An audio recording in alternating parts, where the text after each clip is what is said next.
Hey everyone, and welcome. So today we're going to dive into a topic that gets talked about a lot, but is honestly pretty misunderstood: squirting. We're going to break down the science, and just as important, the really personal experiences behind it all. Let's get right into it. You've probably heard about it, seen it online. It's a thing some people experience, and a lot of people don't. But, beyond all the hype, the question we really need to ask is, does it actually matter when it comes to having a good sexual experience? To really get the full picture here, we can't just look at the biology. It's not enough. We have to put those scientific facts right alongside the real human stories of how women actually feel about it. So yeah, we're going to be looking at both sides of that coin. Okay, first things first, let's get grounded in the basic biology. Because really, understanding the anatomy is the absolute key to demystifying this whole thing. So what are we even talking about exactly? Well, the technical definition of squirting is the release of fluid from the urethra. That's the tube that urine comes out of. And it can happen during moments of really high sexual arousal or during an orgasm. So let's break down how this works. You've got the urethra, right? Well, it's surrounded by these things called Skene's glands, which are kind of like the female version of the prostate. Now, during arousal, these glands can actually fill up with fluid. Then, when you have those really intense pelvic muscle contractions from an orgasm, it can put pressure on that whole area and poof, the fluid gets expelled. And what is this fluid anyway? Well, when scientists analyzed it, they found it's usually clear, and the amount can be anything from a little bit to a lot. Here's the key thing. It contains something called PSA, prostate-specific antigen, which is also found in male ejaculate. That's how we know it's not just pee. That said, it can sometimes have traces of diluted urine in it, which helps explain why the feeling can be kind of confusing for some people. And this brings us to a super common point of confusion. Are squirting and female ejaculation the same thing?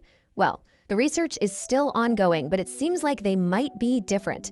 Squirting usually means a larger amount of that clear, watery fluid coming from the urethra.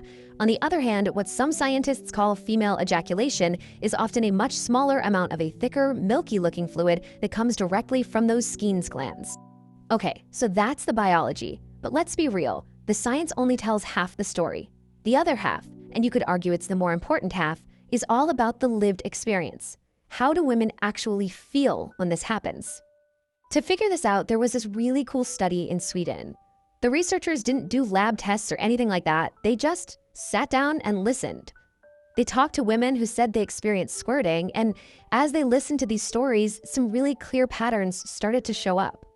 It turns out all of these complex, super personal experiences could pretty much be grouped into three totally distinct emotional themes.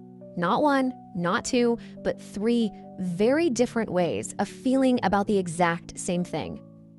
All right, theme number one was just overwhelmingly positive.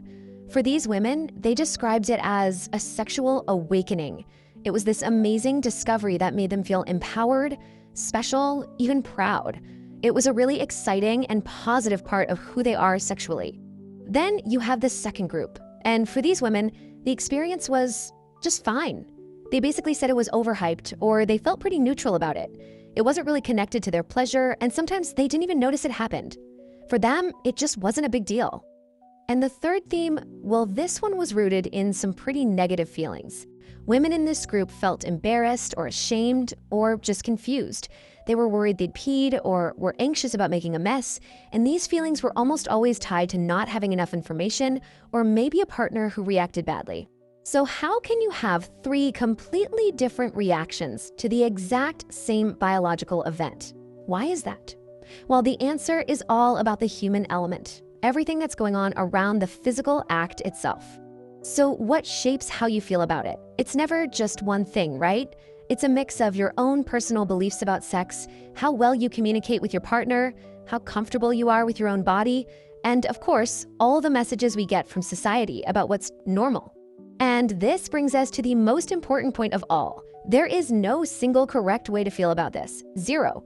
Whether it feels amazing and empowering for you, or you couldn't care less, or it makes you feel kind of weird, your experience is valid. All of these responses are totally 100% normal. So after digging into the science and hearing the stories, what's the bottom line? What's the one thing we should all take away from this conversation? I think it's this. Squirting is a natural thing for some people, but it is definitely not for everyone. And it is absolutely not a report card for good sex or bad sex. It is not a requirement for pleasure or for having an incredible orgasm. Real satisfaction isn't about some kind of physical performance. It's built on things like comfort, consent, and most of all, connection and communication. And that kind of leaves us with one last thing to think about. In a world that's so focused on performance, on hitting certain goals, what if we just reframed the whole idea of satisfaction? What if it's not a performance at all, but a conversation? A conversation you have with yourself and with your partners.